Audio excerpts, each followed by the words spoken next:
Hello, welcome to my basement. I'm down here because I just wanted to try something new. I've got the blue screen behind me. We're going to try something just a little bit different. And I know what you're thinking. And before you say it, no, I'm not ripping off Nakey Jakey.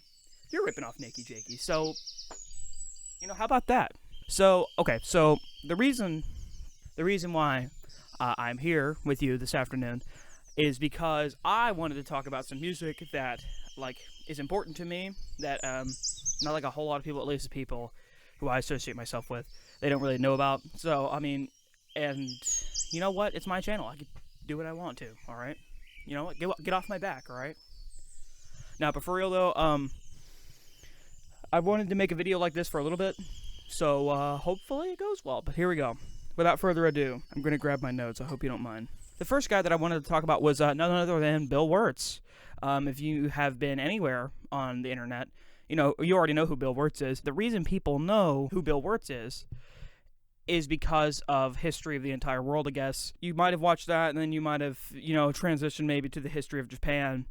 And you might have seen a couple of his mundane videos, just like the stupid little 2-minute videos that he makes. A lot of people don't seem to really take note of his music, which is, in my opinion, criminal. And I say that because when you normally see music on YouTube, you see music with, tens of millions of views, hundreds of millions of views, sometimes billions of views.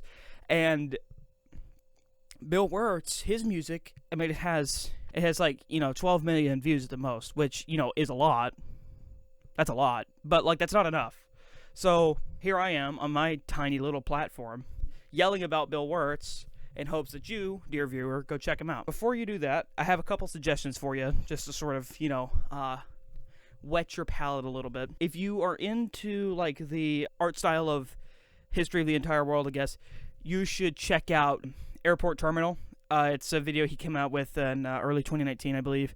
And it's a good song, but the song is only so important because the visuals, boys, let me tell you, the visuals in that song are psychedelic, alright?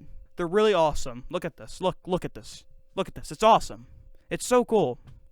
It's so cool. And then plus, the song is great too. It's stupid. Yeah, I'm not going to sit here and pretend like it's intelligent. It's not. It's dumb. But, check it out.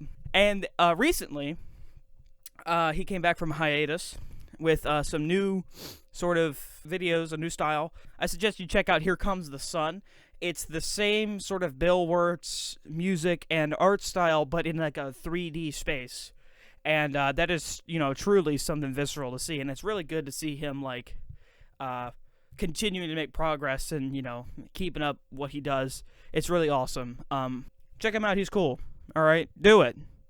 Cool. The next guy I wanted to talk about was Dayglow. And you may already know who Dayglow is. You might have already heard his song, Can I Call You Tonight?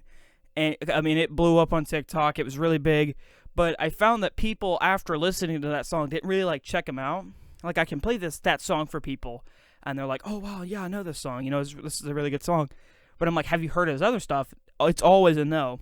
So here I am telling you to check out his other stuff because, in my opinion, Can I Call You Tonight is it's a great song, but it's not the best of his. And if you want to keep on the theme of visceral visuals, look at this music video. It's crazy. I've never seen anything like this. Some songs you should check out of his is Hot Rod. It's off the same album as Can I Call You Tonight.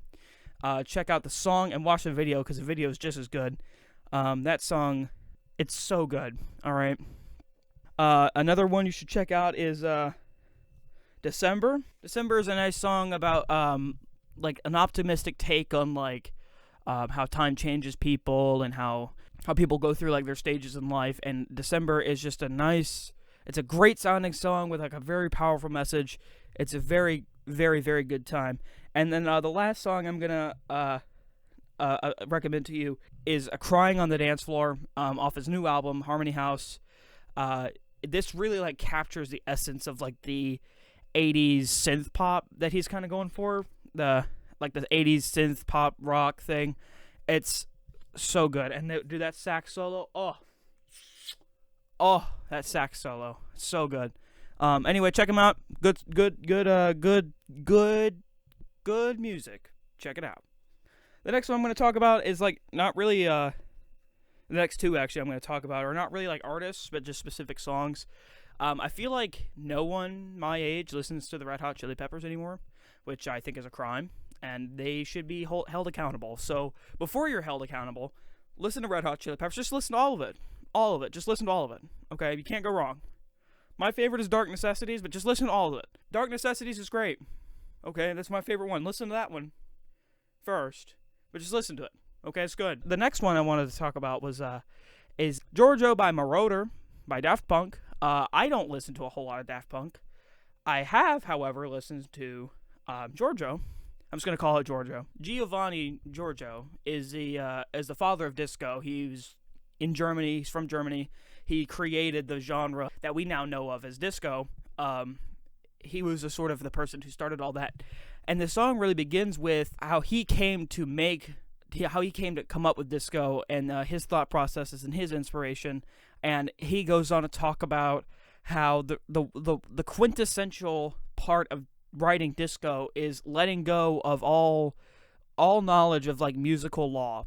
You just take everything that you know about what goes together with music and just throw it out the window, because you just make what sounds good to you. The song by Daft Punk is really like a good testament to that, because as you listen to the song, you'll notice, they'll use strange instruments that's never really used before in combination with others, whole different genres of music clashing together and just creating this crazy musical experience that is just so inspiring. And listen to it with good headphones on, because dude, that mix, it does something to me. All right, go listen to it. And finally, I have a different segment. Because, of course, I am legally obligated to talk about video games in every video. So I would be remiss if I didn't mention some of my favorite video game music in a video about music that I think you should listen to. The first thing I wanted to start with is Secret of Monkey Island, the theme song.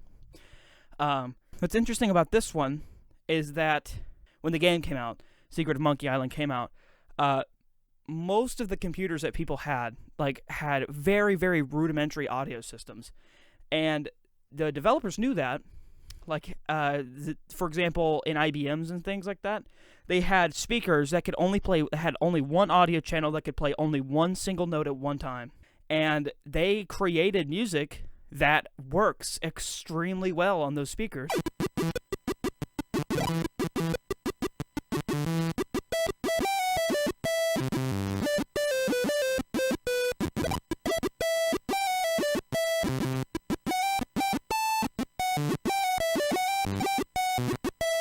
But not only did they do that, but they also made the music dynamic so that the better the equipment that the user had, the better the music was, all the way up to a studio-grade synthesizer that creates actual music that you can listen to. This game uses that and creates the most beautiful theme song I think I've ever heard. It's definitely up there.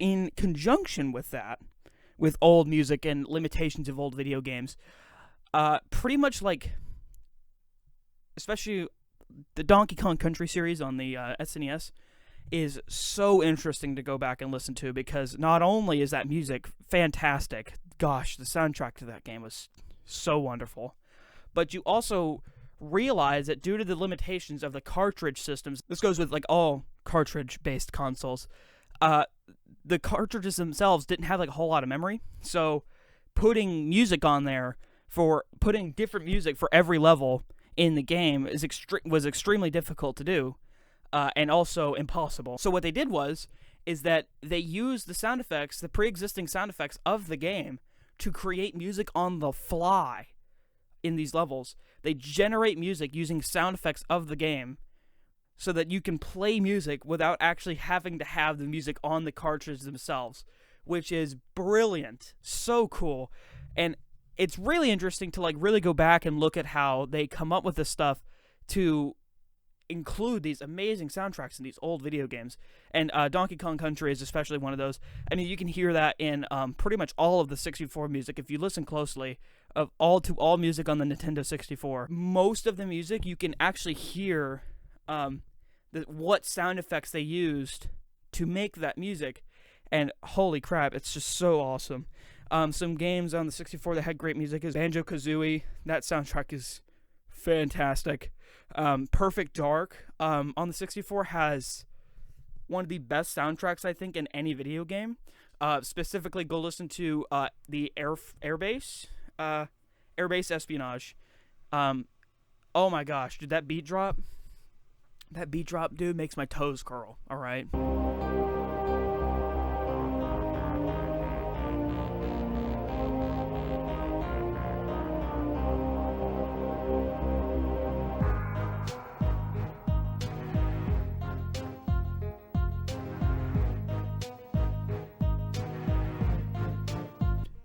So good. So, I mean, I know it's a short video, but I've wanted to make something like this for quite a while now, and I didn't really know how to bring it to you. So, thanks for indulging me for a couple minutes here, even if it was just a couple minutes. I hope you found it interesting. I hope you found some cool music. Thanks so much. I'll see you guys later. I love you, boys. All right, don't forget it.